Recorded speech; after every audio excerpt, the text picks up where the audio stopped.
आज मैं आपको फ़िल्म इन अवर प्राइम के बारे में बताऊंगा। जनूबी कोरिया के सबसे मुअज़्ज़ज़ और मशहूर हाई स्कूल में, जहां सिर्फ मुल्क के अमीर और ज़हीन तरीन 1% तलबा पढ़ते हैं, एक लड़का हॉन जीवू दाखिल होता है। वो अपने पुराने स्कूल में सबसे ज़हीन तालिब इल्म था, लेकिन यहाँ आकर उसे एहसास होता है कि वो बाकी सबके मुकाबले में कुछ भी नहीं। यहाँ इसके इर्द गिर्द जीनियस बच्चे हैं और वो खुद क्लास के निचले दर्जे पर है, खासतौर पर रियाजी में, जो कॉलेज में दाखिले के लिए सबसे अहम मजमून समझा जाता है। इसके हम जमात अमीर घरानों से हैं, जो महंगे ट्यूटर्स और कोचिंग सेंटर्स अफोर्ड कर सकते हैं।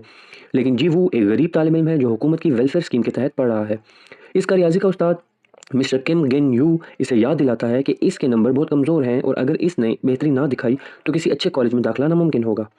एक रात जीवो के रूममेट्स इसे कुछ पैसे देते हैं ताकि वो चुपके से बाहर जाकर सबके लिए स्नैक्स और शराब ले आए। वापसी पर वो रात के गार्ड ली होंगसेंग के हाथों पकड़ा जाता है। अगली सुबह मिस्टर किम इसे बुलाते हैं और पूछते हैं कि और कौन इस प्लान में शामिल था, मगर जीवू खामोश रहता है। वो अपने दोस्तों की वफादारी निभाता है और किसी का नाम नहीं लेता।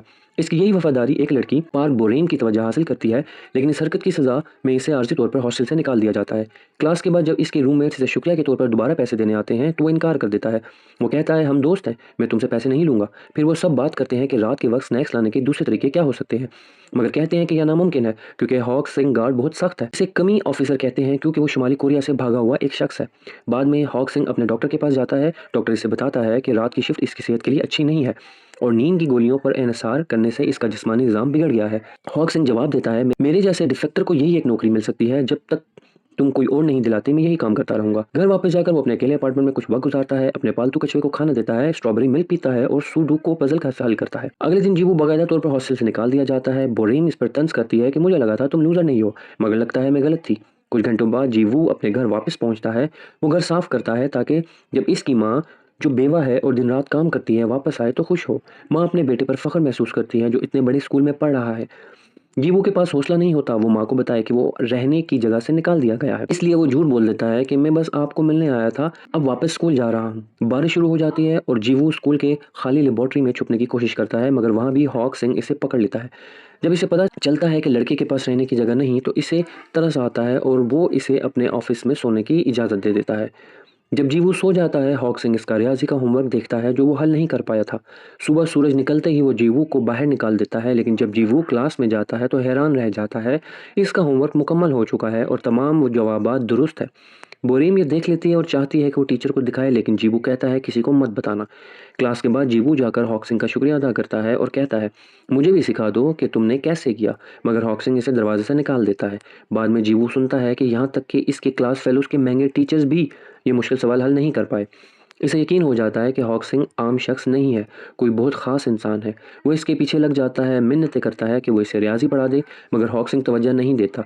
एक दिन हॉक सिंह को स्कूल के उस्तादा की गुफ्तगू सुनाई देती है जो वेलफेयर तलबा को कम दर्जे के कह रहे होते हैं, और मिस्टर किम भी जीवू का नाम इनमें शामिल करता है। ये सुनकर हॉक सिंह गुस्से में आ जाता है, तो वो कहता है, खुद पर तरस खाना कोई तमगा नहीं होता, ये सिर्फ तुम्हें इल्मिए में कैद रखता है। जीवू जज्बाती होकर कहता है कि मुझे गुस्सा आता है कि दूसरे सब कुछ अफोर्ड कर सकते हैं और मैं नहीं। ये सुनकर हॉक सिंह मान जाता है कि वो इसे रियाजी सिखाएगा, लेकिन शर्त यह है कि फीस सिर्फ स्ट्रॉबेरी मिल्क होगी। अगले दिन हॉक सिंह अपने पुराने दोस्त ओंग गी चोल से मिलने जाता है, वही शख्स जिसने इसे शुमाली कोरिया से भागने और जनूबी कोरिया में बसने में मदद दी थी। गी चोल अब डिफेक्टर सपोर्ट डिपार्टमेंट में काम करता है। गी चोल इसे तोहफे में कुछ नई लैंप्स देता है तो हॉक सिंह फौरन पैसे देने पर इसरार करता है और कहता है, मैं इस मुल्क में खैरात लेने नहीं आया था, मैं अपनी मेहनत से जीना चाहता हूँ। रात के वक्त हॉक सिंह वो लैंप्स स्कूल की खाली लैब में लगा देता है ताकि वो वहाँ खुफिया क्लासेस ले सके। वो जीवो को 3 खास उसूल बताता है। किसी को इन क्लासेस के बारे में नहीं पता चलना चाहिए। रियाजी के अलावा कोई सवाल नहीं किया जाएगा। वो रियाजी सिखाएगा लेकिन नंबर, ग्रेड या इम्तहान की बात नहीं सुनेगा। जीवो इन तीनों शर्तों पर हाँ करता है तो हॉक सिंह पहला सबक शुरू करता है, एक ट्रायंगल का रकबा मालूम करना। जीवो फौरन जवाब दे देता है और कहता है, ये तो मिडिल स्कूल का सवाल है, मगर हॉक सिंह एक दायरा बनाकर कहता है, नहीं, तुमने सवाल ही गलत समझा है। जीवू हैरान रह जाता है और कहता है, ये तो धोखा है, मैंने तो सवाल ही बदल दिया। हॉक सिंह मुस्कुरा कर जवाब देता है, रियाजी में सिर्फ जवाब नहीं, सवाल समझना ज़्यादा ज़रूरी होता है। असल इल्म ये नहीं कि तुम हल निकालो, बल्कि ये है कि तुम समझो कि मसला क्या है। ये बात जीवू के दिल को लगती है। जब वो सही तौर पर बात को समझ लेता है तो हॉक सिंह कहता है, इसे हम इप्सिलॉन कहते हैं, और इस लम्हे इसे अपने माजी की एक याद आ जाती है जब वो जवान था और इसे और एक दोस्त को रियाजी में कमाल दिखाने पर एक खूबसूरत कलम इनाम में मिला था। क्लास खत्म होने के बाद चूंकि जीवू के पास अभी भी रहने की जगह नहीं, हॉक सिंह इसे अपने कमरे में रुकने की इजाज़त दे देता है।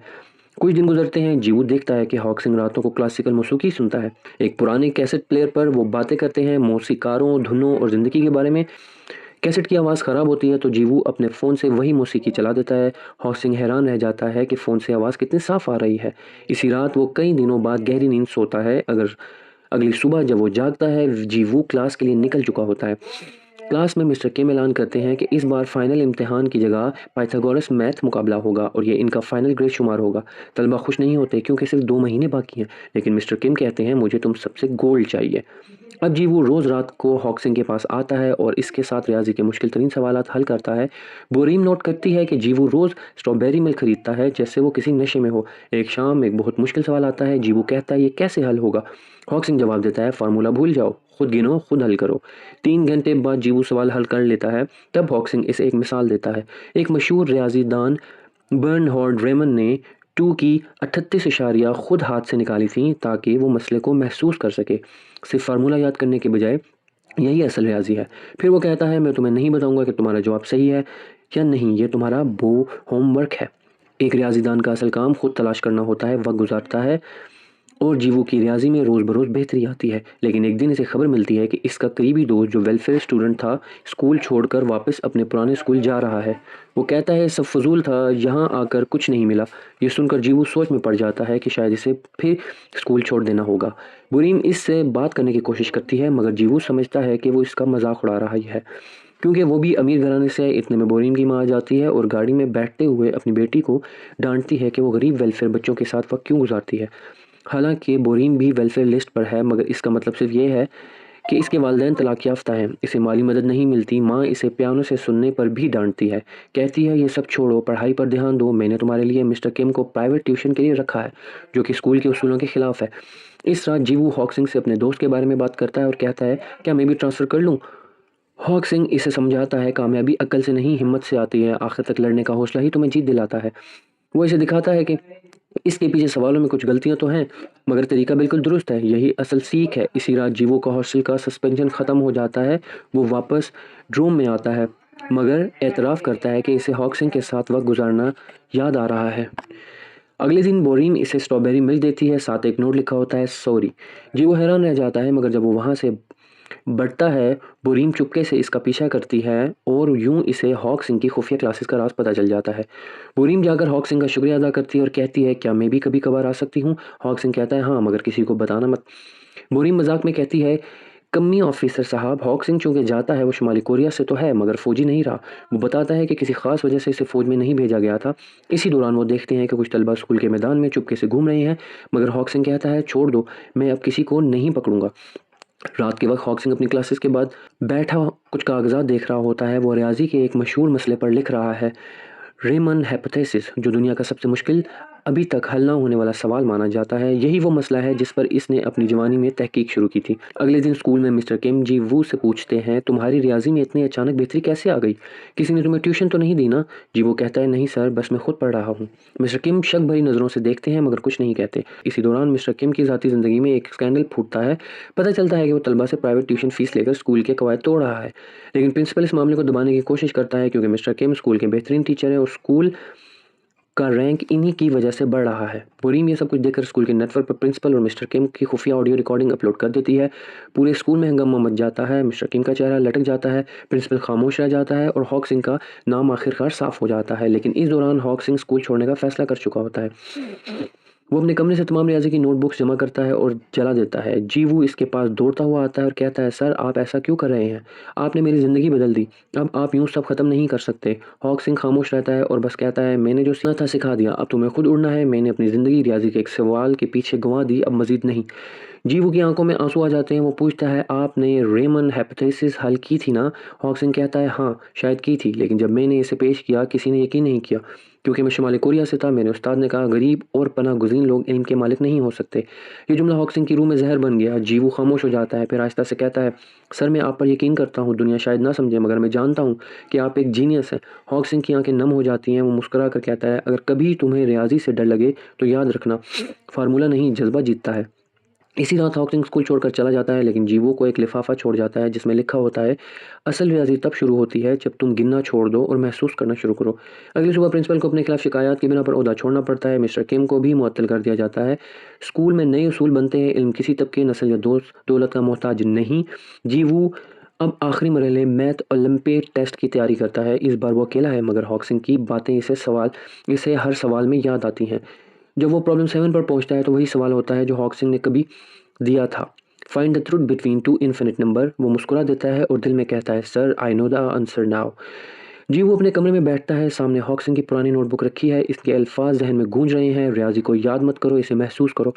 वो खुद को मुकम्मल तौर पर मुताले में झोंक देता है, कभी रात के 3 बजे तक सवाल हल करता है, कभी कागजों के ढेर में सो जाता है। हर मुश्किल में से हॉकिंस की आवाज़ सुनाई देती है, गलती करना बुरा नहीं, हार मान लेना बुरा है।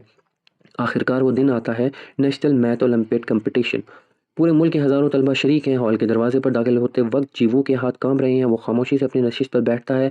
इम्तहान शुरू होता है। पहले 5 सवाल आसान लगते हैं, छठा थोड़ा मुश्किल, मगर वो हल कर लेता है। फिर आता है सवाल नंबर 7, वही सवाल जो कभी हॉकिंस ने दिया था, find the truth between two infinite numbers. जीवो हल्का सा मुस्कुरा देता है, फिर गहरी सांस लेता है और आंखें बंद करके सोचता है। इसे वो लम्हा याद आता है जब हॉकिंस ने कहा था, इप्सिलोन वो छोटा सा हिस्सा है जो सबसे बड़ा हकीकत को ज़ाहिर करता है। वो कागज़ात पर लिखता है, 2 लामतनाही आदात के दरमियान सच कोई अदद नहीं होता, बल्कि इसे पाने की कोशिश होती है। वह ख़त्म होता है, जी वो अपने कापी जमा करवा देता है। इम्तहान के चंद हफ्ते बाद स्कूल के हॉल में तमाम तलबा जमा होते हैं। नताइज का ऐलान होने वाला होता है। प्रिंसिपल की जगह अब नया हेड मास्टर आ चुका है। माइक पर नाम लिया जाता है, गोल्ड मेडल हान जी वू, डायन एकेडमी।